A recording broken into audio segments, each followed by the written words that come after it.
niko poa. So it's much later, of course. Of course. So it's much later. Yeah, I know you maybe umeniona somewhere. We were doing together the mango salad recipe. So sishindwe mbona bado nimevaa kofia. It's because my hair looks so messy and it's the same day na bado sijapata time ya kwenda salon. Enough of that shenanigans. So guys, it's the same day and I want to prepare dinner. Ni masaa ya kupika sapa hapa na pale. And as you can see up there, I have a timetable which I strictly follow. Honestly, I strictly follow it because it can save a lot, especially in terms of money. So I have tried to minimize cost yangu ya kubuy vitu uko outside. So in today's menu, we are going to have rice and ndengu, which I already have. Ziko pre-boiled. I always do that on Sunday. I pre-boil them and then I store them, so inakuwa much easier. But ndengu has a lot of styles of making ndengu because honestly speaking, ndengu inaweza kubo. Naonanga TikTok watu wako na ile ati which is better between chapo na ndengu ama chapo na mbosho. I'm like, hapo siingilili katikati because ndengu sipoipika poa, honestly haitakubamba, si kama mbosho. So, but for today we're just going to do the simple ndengu recipe, ile the kitunguu, nyanya and just a bit of spices because of baby. Because kesho mambo ya shule na sitaki alale late. But latest natakanga kakue kamelala ni by 8:30. So, let's get into that, guys. I hope you know that. Here's my pre-boiled ndengu. Ndio inakaa hivi. Niliitoa tu mapema. I'm sure isha nini iko sawa. So we are going to do this and some rice which I'm going to karanga to the normal style so that the rice cannot be boring. So let's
So guys, I have prepped the shenanigans ya kupika. Here I have the purple onion and the white onion, turmeric, some tomatoes and a little bit of ginger.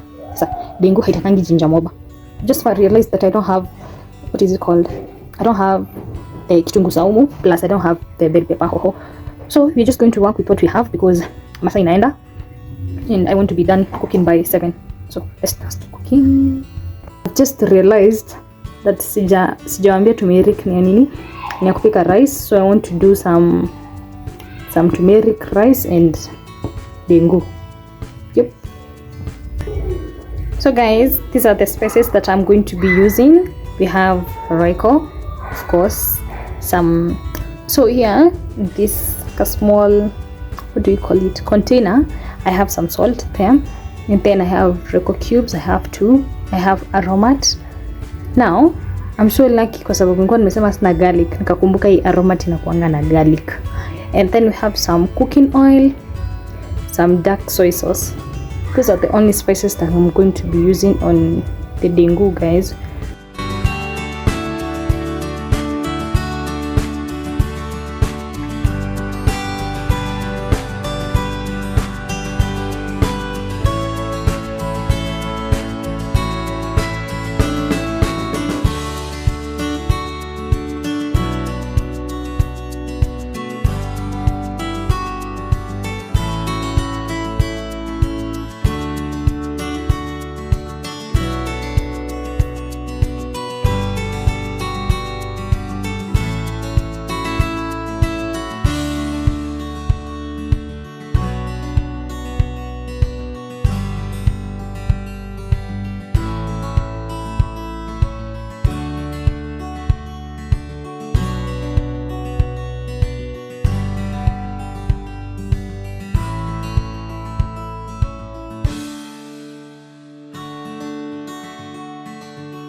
So guys, as the water boils, I'm going to pre-soak my rice so that at least starch toke, and that prevents the rice from sticking together, especially kama your rice is from the local, when you wanauza rice just like mine. So to avoid it from sticking, I'm going to soak it as I wait for the water to boil.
I am done cooking and dinner is ready, guys. So I'm about to show you guys the outcome of the rice and dengu.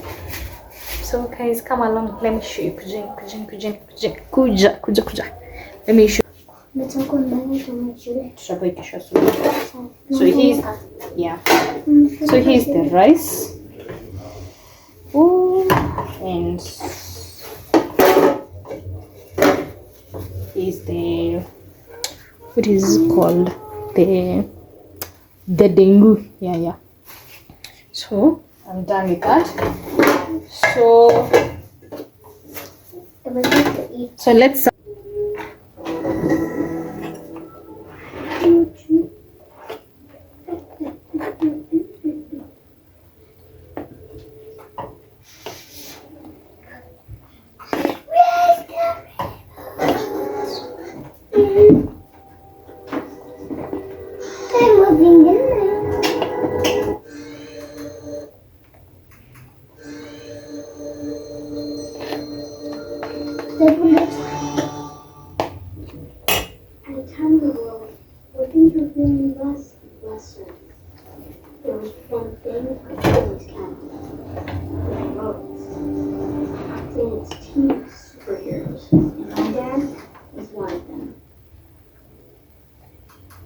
when I see Anna the movie.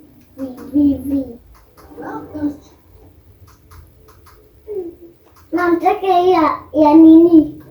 Tochi. Tochi. So guys, here's our food. Inakaa poa, I know. And best believe hivyo venye inakaa ndivyo inaonja. So I am going to test the rice for you guys. Look. Look, I got to just.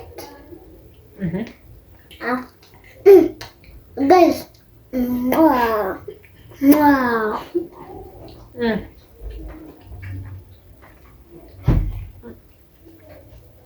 Hii rice hata huwezi sema it's from a local, au watu wenye huwa wanauza cereals, it's from a local vendor. Yeah, si ati ni mchele a place ingine. So the trick is the one that I have told you in the video. So make sure you watch the video so that you can know the trick, guys.